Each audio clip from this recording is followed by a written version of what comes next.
Hey everybody, it is 8:59 in the West, 11:59 in the East. It is Monday, February 14th. Happy Valentine's Day, and that means it is Lunch with Lincoln.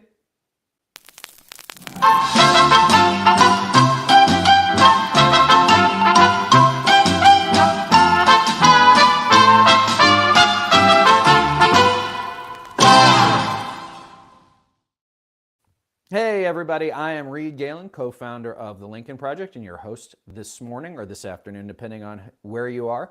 My co-host for today is Trygve Olson, senior advisor of the Lincoln Project, an old friend of mine. And in case you've never seen a real live freedom fighter, folks, here is one on your screen.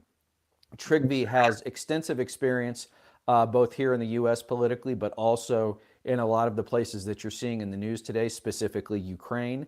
Trygve has been involved in a lot of the colored revolutions over the years, and also involved in a lot of the pro-democracy efforts in those places, places like Lithuania, Estonia, Latvia, Belarus. So Trygve, I want to welcome you to the show today.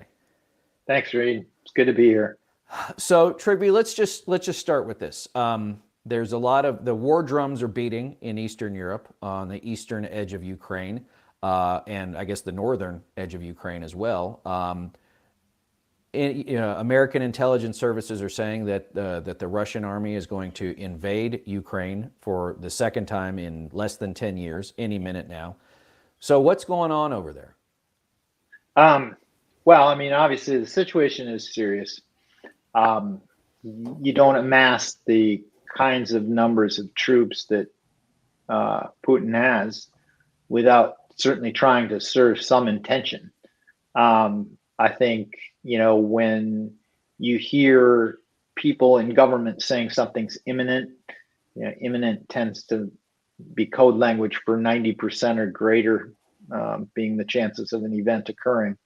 So it's a serious situation. It's a serious situation on a lot of levels. It's a serious situation because of the potential human crisis that it may cause for Ukrainians. It's a serious situation because a land war in Europe of that scale would be the first time since World War II that we've seen that kind of conflict on the continent of Europe. And it's a serious situation because in some ways it's a dawning of a post-Cold War era, a post-Cold War era world. And as you know, Reed, you've heard me say this a million times. We have daughters who are the same age. Right. We talk about, we don't want them to live in an America without democracy. What we're seeing here, and I alluded to this in the op-ed that we put out on the Lincoln Project website today. What we really don't want is our daughters growing up in a world without American democracy. And what we're seeing is some of that dysfunction playing out.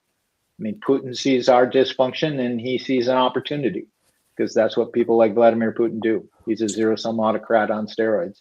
So to that point, Trygve, we had a call with a very well-informed individual over the weekend who said specifically that it was our instability, and they pointed particularly to January 6th, which more than a year ago sort of gave autocrats like Putin and maybe even autocrats like China a green light to say they're so messed up internally, they're not really going to be able to take us on, and we can sort of have a free hand to do the things we want to do. Do you think is it that specific, or was January 6th just a highlight of what they've seen maybe since Trump took office and sort of ripped out all the wires of the things that we've seen over the years?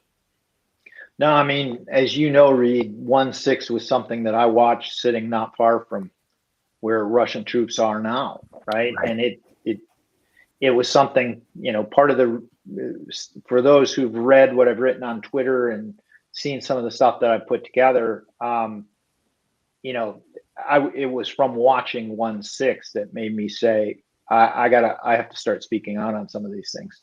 1/6 is a huge part of it. If you're Vladimir Putin and you're sitting there watching that, you're smiling about it. I was in Vilnius, Lithuania at the time, and I can tell you, the Lithuanians were like, "Oh my God, what is happening?" Right.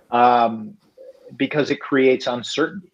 And uncertainty is a vacuum that zero-sum actors try and fill. And so, yeah, it's a huge part of what's going on. And I think it's not just 1/6 though. I think that's the catalyst, but I also think Putin's watching, these, I don't know if they're assets or useful idiots. They're certainly asshats who parrot his talking points every night on television. Those who are pushing narratives that serve the Russian interests. We shouldn't be involved in Ukraine. Why are we, and let's, so if you're Vladimir Putin, you see that you have these assets or allies, people who are doing your bidding, sowing the discord. It's the same people who are saying 1/6 people in jail on 1/6 for 1/6 crimes are political prisoners. He sees them creating that mutual equivalency. It opens the door for him to do what he's going to do, and it's going to be brutal. But all right, so we understand what's happening. We understand why someone like Putin would see discord here in the U.S. as a potential green light to do it. But why does he want this? Why? I mean, he is, by all accounts, the wealthiest man on earth. He has his own army, his own country that stretches 10, 12 time zones. Everything basically belongs to him in that country, and every person in that country belongs to him. Why is he so obsessed with Ukraine sitting off his western border, a small, young, we've lost Trygve. So, nope, I'm here. Okay, we lost your picture. Trygve, why does he want this? Well, I think, we have to understand a couple of things. Ukraine has always played an incredibly important strategic position. Can you see me, Reed? You're frozen. Okay, now you're unfrozen. You can't see me. I can see you, but you were kind of cutting in and out. So there's a long historical consequence or history. Kiev Rus is sort of the heart of the Slavic world. And so he views it in that light. But I really think at the end of the day, Vladimir Putin isn't kidding, and none of these guys are. We have to take him at their word when he says, for him, the Soviet Union imploding was the greatest tragedy of his lifetime. He takes it that way, and Ukraine is central to rebuilding that. What Ukraine was becoming in the region, as a lot of people who've seen me before know, and as you know, I did a lot of work with Belarusians and Ukrainians, and across that part of the world. For people who wanted democracy, Kiev in particular was becoming a shining city on a hill. It was becoming an example of what they could aspire to become, which is a normal, prosperous, democratic country that was trajectorying towards being part of Europe.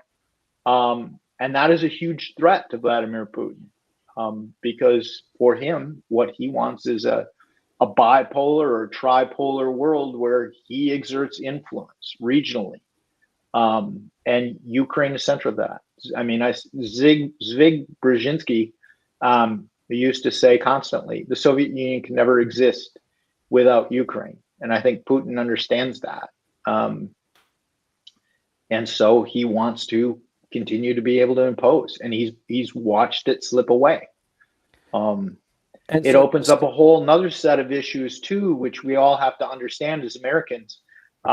If we're committed to NATO and the values of democracy, we now very likely are going to have to, embrace that we will have the cost with our allies of having soldiers on that border, on the border with Belarus, because there likely will be a long-term Russian military presence in Belarus.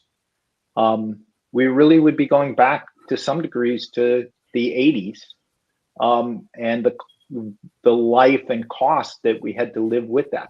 And we have to understand, for those who care about China and talk about China all the time, right? The Chinese are watching. The people who are being critical, some of them on the right, about what Biden's doing as it relates to Russia, or saying we should take Russia's side, are all about China. Do they think that Xi isn't watching this? You think the Taiwanese aren't watching this? Of course they are. Putin's allowed to walk through Ukraine. You think that the Chinese aren't going to say, well, we're going to get carte blanche to walk through Taiwan? So so ultimately, this sounds like, when it comes to Russia and Ukraine, just for a second, this is one old rich man's insecurity. You know, if he's not 70 yet, he's approaching it. These strongmen, as we've seen through history, Trygve, as they get older, they go one of two ways. They either get worse and worse and worse, or they understand, maybe like a Franco or a Pinochet, their time has come, and they start loosening things up and making plans. It certainly appears that Putin is going to decide, you know, that he's going to live forever. And if he doesn't get to live forever, then no one else does anything anyway, but that, you know, he's going to take what he can while he's got the power to do it. Yeah, you know, so one of the things that I sometimes talk about is what I call the Khodorkovsky rule. And the Khodorkovsky rule is named after Mikhail Khodorkovsky, who was the richest man in Russia. There were questions when Putin first came in. Remember, you know, George Bush was saying, I looked into his soul and saw somebody I could work with, right? Right. Like, there was a time when there were people who thought Putin may be taking the country towards more democracy. It was at the point that he put Khodorkovsky in jail that he was going to have to maintain power, because if Vladimir Putin loses power, ultimately he will be held accountable. So for Vladimir Putin, you know, losing power is an existential risk, and he's going to do whatever he can to maintain power. And that's just a rule, because, you know, we saw some of that, I think, in the States with Trump, right? So, you know, I don't think Putin's going to relax. I also think Putin sees this as an opportunity to achieve a major strategic objective and to test us. If Ukraine were to be taken over, he would not have a problem if he thought that we wouldn't defend Poland or the Baltic states to go into those countries. But he has to, because that's his legacy. He has to know that, I mean, Ukraine is not part of NATO. I think it would like to be, as the Baltic states are. They would. 80% of Ukraine and most of Europe is now. That has, you know, we have significantly moved into those old Warsaw Pact countries, right, from the Cold War era. But if he decides to move into Poland, first of all, we shouldn't assume Poland is just going to roll over, right? No. Secondly, he's got to know that Putin has to know that, like, he is, and maybe this is what he wants, right? Maybe sitting in the Kremlin or in his $2 billion dacha and wherever the hell it is, like, he is personally safe, so he doesn't have to worry about this, that he is inviting a conflagration that he, you know, no one wins. Yeah, I mean, chaos is his friend. Right. Chaos is the friend of any illiberal forces. Chaos is Donald Trump's friend here, right? Like, he would try and create chaos. So, yeah, I mean, I think at the end of the day, Ukraine is a hard thing for us to wrap our arms around, in the sense that we've had 30 years, really, in the history of humanity, of unprecedented peace and prosperity, and now we're potentially seeing conflict on a scale that would be calling that into question in an attempt to overturn that. And that's a real threat. And it's a threat. Ultimately, it comes back home here, when you have the divisions that we have shown, and we have some of the illiberalism of things like 1-6, it becomes destabilizing far beyond our borders in ways that will have repercussions for all of us. So let me ask you this, Trygve, to bring it home, bring it to the United States. To your point, you know, we are both of a Cold War generation, probably the last Cold War generation that remembers it in any real way. As a kid, I probably maybe understood slightly more of the geopolitics involved just living in Washington, D.C. and having parents who worked somewhere either in the government or near the U.S. government during that time. I remember Red Dawn, 1985, right? I was 9 years old. right? Like Wolverines, baby. Wolverines, right? I mean, the Spies Like Us, which was which was a ridiculous, probably the same year, but a ridiculous take on the Cold War, right? But we understood who the bad guys were, and we 99 Luke balloons. right, and we understood that we were, to Reagan's point about being the shining city on the hill. He went to Berlin and said, "Mr. Gorbachev, tear down this wall." When the Soviets shot down a Korean airliner, Ronald Reagan did not hesitate to call them the evil empire.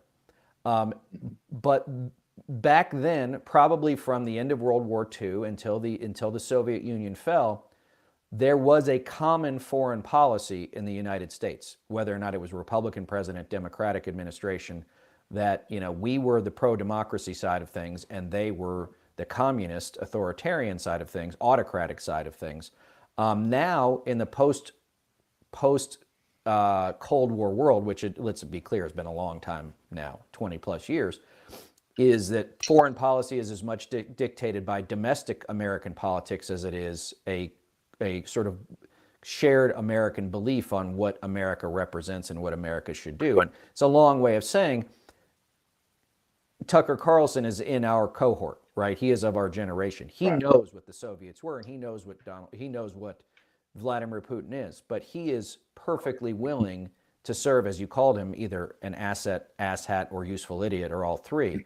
What makes a guy like him, who we either know him, we've known him, met him, but remember, he was in the same wing of the Republican Party when we were Republicans, right? He was an establishment guy, right? This was not a radical. What makes a guy like him decide that this is the way to go?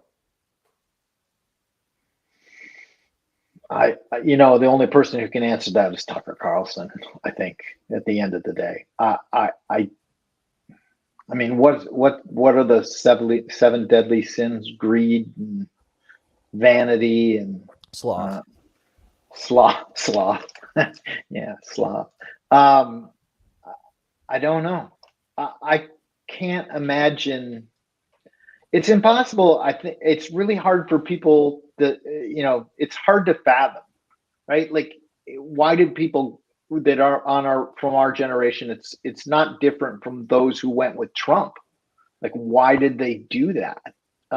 Now, but it's kind of like that on steroids, right? Because standing with Putin, like there were the people who went with Trump. Well, I have a business and I've got 80 employees and my business is political consulting, and I'll quietly appease, but I don't. We should say Our former friends, right? But with Putin, but I think the other thing we have to keep in mind is, on foreign policy, you have the Trump wing, which, and this has been true throughout the history of the country, right? You had Taft, who was very much American isolationist, Lindbergh, they were on the right, okay? And you had the isolationists on the left. You've had, with the emergence of Trump, that isolationist wing on the Republican side has grown, and they make common cause with elements on the far left who are pretty isolationist themselves. And really, when we think about this issue, in many ways, it's the same fight as we have for democracy in opposing Trump and Trumpism. And all of us, whether Republicans or Democrats, have to come together and understand that this is an extension of the fight for democracy. This is just the global side of it that's about to occur in Ukraine. And that we're going to have forces internally that may find reason to make common cause on the far left and the right. But we've got to stand together with each other, and recognize that. So I really think. Let's talk about an organism that you and I were part of. I'll call it an organism, the Republican Party, because, well, I think we have a belief that the Republican Party is very much in the thrall of Donald Trump. I think that's probably an oversimplification. It's in the thrall of white nationalism. But there are still a lot of Republicans, I want to say, but a fair number, you call them the Republican adults, such as they are, the Mitch McConnells, the Mitt Romneys, maybe the Rob Portmans or the Pat Toomeys, the Roy Blunts. A lot of these guys are leaving, right? A lot of them are institutionalists. A lot of them also came up during the Cold War, right? Either personally or politically. So what does that mean? Because at some point, and we've already started to see it, the one thing that is, having experience with McConnell, is when people started calling him Moscow Mitch, he got really upset. He does, he may not like Democrats. He doesn't like the Russians. But he doesn't like the Russians. That's right. So Oh. what does that mean for the Republican Party in this time? Because as we like to say, 2022 is going to be a tough year. We shouldn't deny that, but we also shouldn't deny that international politics will have an impact on domestic politics, which is the more Republicans are fighting with each other, even if some are, fighting, and I'm going to put this in air quotes, for the right thing. That chaos, again, is better for democracy when those two factions are fighting with each other. What, am I right or am I wrong? Actually, I'll ask you that question. No, I think you're right. I think there's an opportunity in this for us on Team Democracy, for us as the Lincoln Project, to really create some wedges and force some people to make answers about, which side you stand on in this fight. Because it's pretty hard the people who are standing with Vladimir Putin are the same ones who stood with Donald Trump. The ones who appeased Trump, though, now have a much harder question to answer. Are they going to stand with Putin, or are they going to speak truth about something where it's a little bit easier for them to speak the truth, in part because of a point that you made, which is, most Americans came out of the Cold War. A majority of voting Americans still remember it on some level and understand. And we need as an organization to remind people that Russia's bad. There is a bear in the woods, but they're intuitively going to get that, and it's going to be really hard for. I think it creates an opportunity. I really do. As far as McConnell goes, I do know Elaine Chao, who's his wife, who some people who watch this show probably think that she's not their favorite person, but. Elaine Chao was in the parliament in Vilnius when people like my wife were standing outside the parliament with Soviet tanks pointed at them, trying to break up the Soviet Union. Mm-hmm. She was sent there. She went from Germany, and President Bush said, "You need to go to that parliament and sit in the parliament." She fully understands.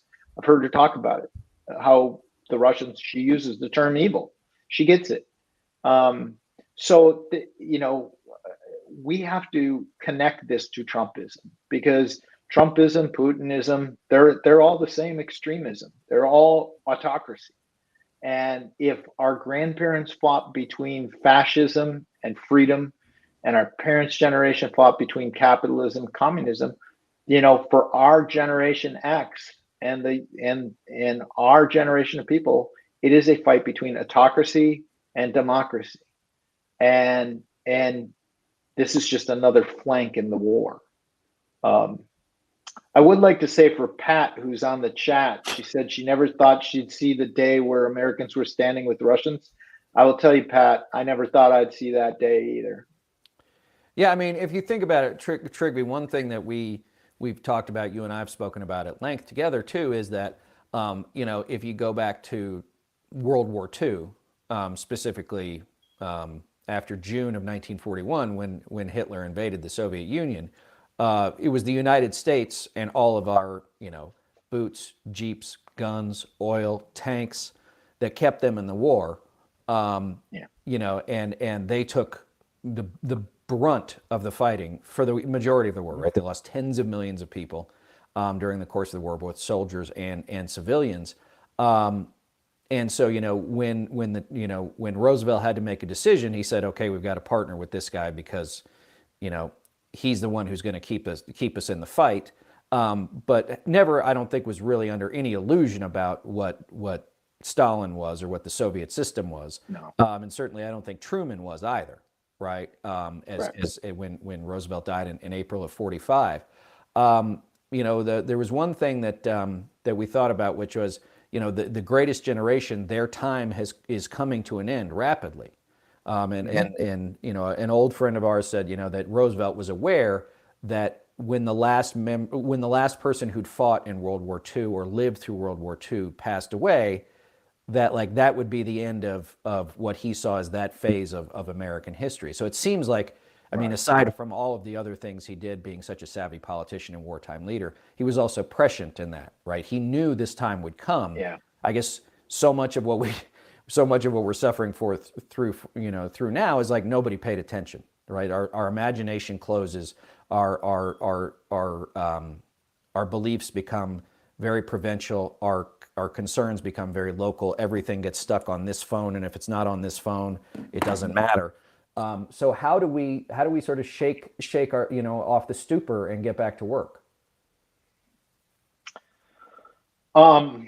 Well, so let me talk just briefly about your Roosevelt point. I don't think there's any doubt. I was reading recently, as you know, I've been on this kick of going back and rereading stuff that I read long ago, like The Guns of August and The Rise and Fall of the Third Reich.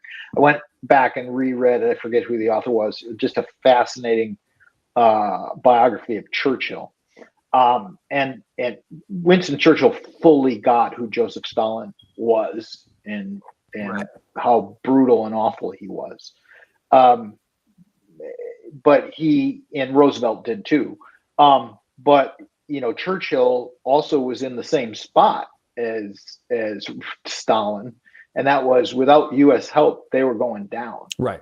And people forget that Churchill actually made a decision to take some of the Lend-Lease with Roosevelt, and they came to the UK. They took stuff and then shipped stuff further north up along the Arctic to the Russians, so that the Russians could keep fighting too. And that's why I call, when I make the point, the Stalin rule about one of the 7 rules of dealing with autocrats. I call it the Stalin rule because when you're fighting the worst human being on the planet, you stand with anybody who's willing to make common cause with you, right, and is on your side, and even the second worst human being in the world. In terms of what I don't know, your question, Reed, about what we're going to see coming into our phones. If the Russians go into Ukraine with a full-scale invasion, I think I'm not sure how that our world, I make that point in the op-ed, I'm not sure how well conditioned our post-Cold War world of the internet and instantaneous gratification and analysis, how well it's going to deal with the brutality that people are going to see. I mean, I know they saw some of it with Iraq and Afghanistan, but I think it's going to be on steroids. And I also think from some conversations that I've had, I said this to you on a call earlier, my understanding is if the Russians go in, one of the theories is they're going to, when America, we've made some mistakes, certainly in terms of engaging militarily. Right. But when we do, we try not to commit war crimes. We try not to destroy culturally significant elements of the other side. The Russians are talking, my understanding is if they go all in, they're going to go straight at everything that's culturally important to the Ukrainians. They're going to try and wipe anything that's a sense of Ukrainian off the map, which, I mean, I don't know how people will respond. I think there's going to be global outrage on some level. I don't know if that will scare Putin or not, but certainly in the West there will be epic outrage. He's been around for 20 years. He doesn't care about. I mean, the only thing he cares about is himself. And unless he believes that his position is threatened, significantly threatened, then we shouldn't expect anything different than what we're seeing. But I think you are right, and I think that's the one thing. That's the one thing that I think you're right about, Trygve, which is, when the balloon goes up, as they used to like to say about the Cold War and World War III, is you just don't, in any war, you don't know how it's going to turn out. Right. Once you open that Pandora's box, all bets are off. And I think that's why, for so long, for so many people have tried to avoid armed conflict if possible, because, to your point, like defeating Saddam Hussein's army in Iraq was the doable part. right? We knew Yeah. that our military was going to beat his military. But then you don't take into account what happens when you throw hundreds of thousands of Iraqi soldiers out of work and totally dismantle, a governing system that had been in place for decades. And so winning the war is easy, as we like to say. Winning the peace is very difficult. And for Putin, he doesn't necessarily care because, as far as he's concerned, as you said, peace is just one more phase of life. It'll come and go. War is something that he can probably understand between conventional forces, unconventional forces, cyber attacks. Force is on his side. He's not going to have to worry about that. The question is, when he does that, what are the ripple effects of that sort of volcanic explosion? And he can game plan it out as much as he wants with his people, but he doesn't know any more than you and I do. No, and I mean, here's what he really fears. What he really fears is a small group, sort of two circles around him. There's the inner circle of Russian elites and an outer circle. And we shouldn't discount, they like the fact that their kids go to school at our institutions or British institutions. They like that they go on holidays in the West, that they park their yachts, the richer ones, in Monaco or Venice or Cannes or wherever. They like to buy property in Miami and Manhattan, right? We all need to be putting pressure on our elected officials that has to stop. If you're outraged by what they're doing, we should not be allowing people who are directly connected to Putin. And the Biden administration is trying to do this, but we should support that. You should not be allowed to come and hang out here and park your money here and buy apartments here. That he really does fear, because that's the constituency he has to answer to. Right, because that's the thing, right? He's made a lot of these guys billionaires, right? And the people that have upset him, he's thrown in jail, we've seen, or killed.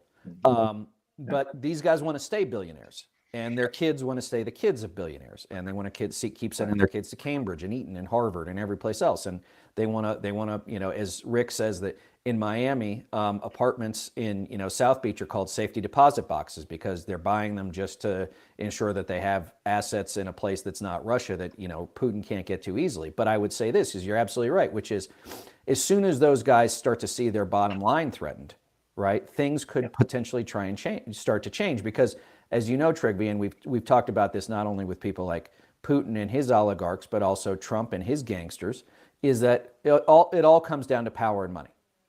And they're two big pillars. And it's the same game. Right. And one often leads to the other. With money, you can buy power, and with power, you can acquire more money. If you start to cut off the access to that money, they get real upset in a real hurry. The question is whether or not, anybody in, the executive branch, whether or not that's the White House or the Justice Department, State Department, whoever has taken, a hard look at that stuff and are willing to do it. Because that's the other part too, right? Trygve, is that, saying you can do something and actually doing it obviously are two different things. Yeah, I mean, completely. And I think the other thing is you were saying that, we need to recognize, and I know it's hard in the world in which we populate Twitter, social media, instantaneous stuff. But, when you are sitting in those rooms, sometimes you face Hobson's choices. And it's easy to criticize that where there's no good answer. Anything that you do is fraught with peril. We have a tendency to criticize how those sometimes choices work out. I have to say, I spent my life on the Republican side and probably am a little bit more a little more conservative. I wouldn't say I was neoconservative, but a little more conservative on foreign policy than some of the people in the Biden world who I met. But they're doing everything it seems that they can, and we have to be, and they're going to make mistakes, but we need to give them the benefit of the doubt. They need all the allies. We should be focused on not aiding and abetting the Tucker Carlsons or the extremists on the other side. Even because a mistake gets made, we should be standing up and focused on the big picture, which is those people are aiding and abetting illiberal autocratic forces at home and abroad. And we're on the side of team democracy. We're not always perfect, but we're on the side of right and the side that has made America great for generations, whether it was President Kennedy in Berlin or Ronald Reagan. That is the side that is something that has made America exceptional. Right. We've stood for values, in a way that other countries, we didn't occupy the countries after World War II whereas the Russians did. And that, we've tried to be the country that does right by the world. And they're aiding and abetting just sheer brutality. Right. And just remember, gang, as you're out there, remember that so much of what you're going to see out of radical right-wing media, whether or not it's Fox or Steve Bannon or Dan Bongino or Tim Pool or any of them, is going to be, it'll be, talking points written in the Russian foreign ministry and translated into English and just put out on the airwaves. The other part too is, don't be surprised if you see this turn of phrase or this trick, Trygve, that you and I talked about too, which is they will say, it's not our war, it's not our war, it's not our war. And then if and when Russia invades and overtakes Ukraine, they will say, look, Biden failed just like he did in Afghanistan, right? They will say, don't do anything. And then when he doesn't do anything, they'll call him weak. And this is the other part too, Trygve, that we've talked about, which is when you don't stand for anything, you can lie about everything. Right. It's why the past is so problematic for him. For illiberals and autocrats. I mean, we need to, even if people aren't going to listen, that are extremists, the Trumpists, we need to remind them the person who created the situation in Afghanistan, the hand that Biden was dealt, was Donald Trump, and other administrations. He had some Hobson's choices, but he was being pushed by the Trump wing and elements of the far left to get out of Afghanistan. And ultimately that's the action he ended up taking. But we cannot let them bit. We have to remind and make them, call them out, hold them accountable. That's right, gang, and that's what you can do for us, right? Let's hold them accountable.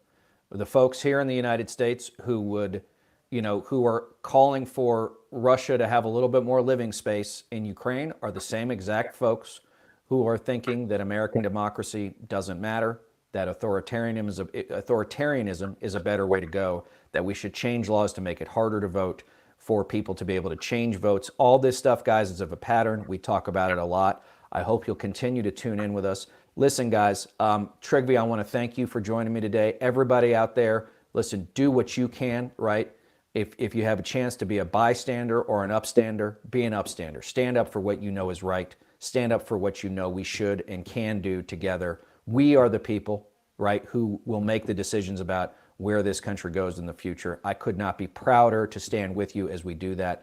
I will see you on Friday. Until then, Trygve, thanks again. And everybody, we'll see you next time.